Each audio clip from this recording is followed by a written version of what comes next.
lighter, moister, chocolatier than about anything I've ever had.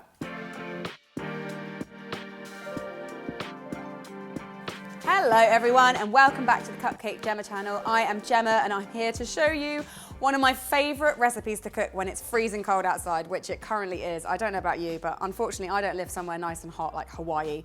And it is absolutely freezing in London at the moment. And I just need something that's gonna warm me up from the inside. So today's recipe is a delicious chocolate steamed pudding. Or steamed chocolate pudding? Well, doesn't really matter. It all comes out the same. So this pudding is moist and light and squishy, and it's covered, nay swimming, in a deliciously rich, super chocolatey sauce. It couldn't be simpler to make. In fact, the only difficult bit of this recipe is waiting the hour and a half it takes to cook, and that is actually quite difficult. But I believe in you, and I believe in me, so let's go. So I'm going to start by preparing my pudding basin. Now I'm actually not using a pudding basin because I couldn't find mine. So I'm using whatever I could find, which was this glazed ceramic, well, actually this is terracotta pot. As long as it takes at least 900 millilitres of water, you should be fine. And a pudding basin traditionally has like a rim around the edge, and that's actually really useful for tying the string around and making it a super snazzy little handle. I don't have that today, so I'll just be tying string around it later, but we'll get to that in a bit. But you want to make sure that it is nice and heat proof, because we're going to be putting it in a pan for ages. So the first thing to do with that is to grease it liberally with some butter. So I'm just going to pop it in and just mix it all around.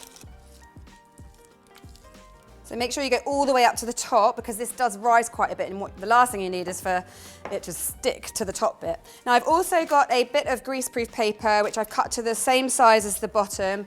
Just going to lay that in and really make sure it's stuck down, just in case of any sticking. We do not want sticking because it'll make a really ugly pudding. Now the other thing we need to do to prep is get our foil top ready. Now there are some pudding basins that come with a lid, but I don't have one of those. So improvisation here. So I'm going to be using a foil lid, and because it steams, you end up with a lot of air being created inside the bowl as the cake starts to rise and all the gases start to form.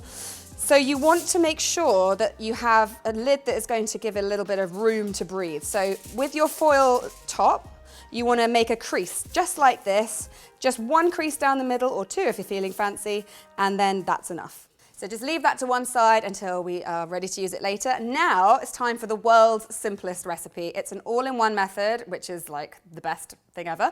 I'm going to start by sifting all my dry ingredients together. So I've got 100 grams of self-raising flour. I'm just going to pop that into the sieve, along with 25 grams of cocoa powder, 25 grams of light soft brown sugar, and 100 grams of caster sugar, and a 1/4 teaspoon of salt. Now just shuffle that all through the sieve and make sure it's all really well mixed. And then you can add 125 grams of nice soft unsalted butter, 2 large eggs, and then a teaspoon of good quality vanilla extract. Get that onto your mixer and get it mixing on a medium speed, and this will take 1 or 2 minutes. You don't want to over mix it, but you do want it to be a few shades lighter in colour and a little bit fluffier.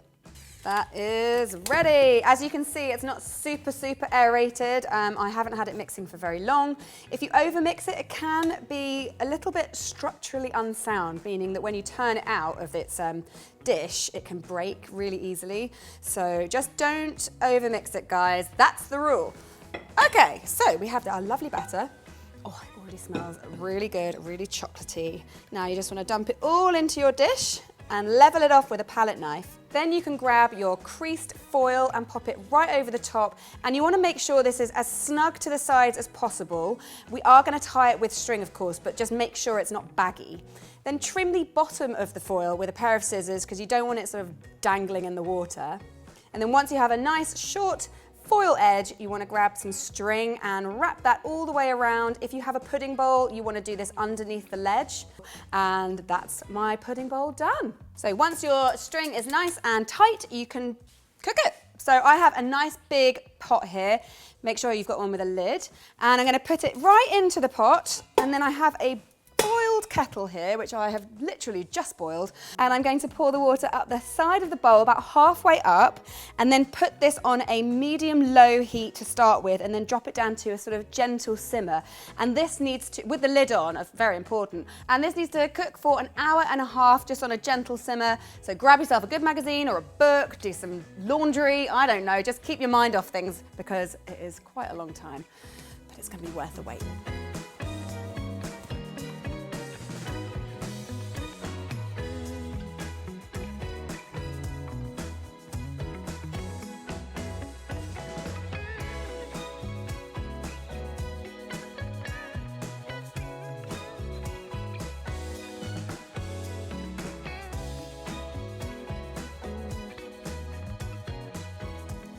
He's out, he's squishy, he's hot, he's chubby, so all he needs now is a smothering in delicious chocolate sauce.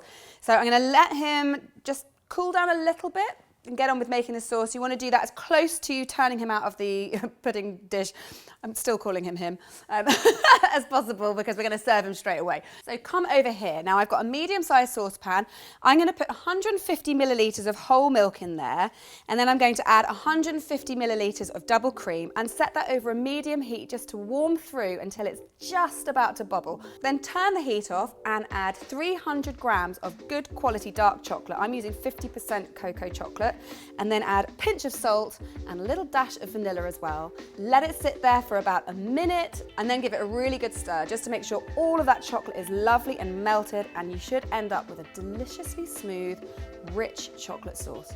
Oh, look at that. It smells so intense. And what's nice about this pudding is the actual cake itself is quite sort of light and not too intense, but this chocolate more than makes up for it, this chocolate sauce. So I'm going to start by pouring about half of this all over the top. Completely cover it if you can. You want to have it dribbling down the sides. Ooh, there it is. But keep back about half, because then you can add more when you serve it. Dreamy. Speaking of serving, I think I need to have a serving. So, I kind of just want to take a spoon to it, but we're much more civilized here. So I'm going to just cut myself a nice wodge. I think that's the technical term for a piece of pudding, a wodge. A wedge. I'm gonna need some spatula action here. Oh, look at that. Oh, yes, please. Oh, it's so moist. I'm gonna need a bit more sauce on that.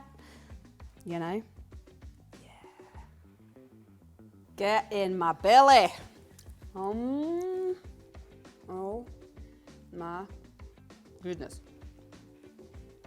Lighter, moister, chocolatier than about anything I've ever had. And it's warm, guys. Could this be the perfect dessert for the winter months? I think it probably could.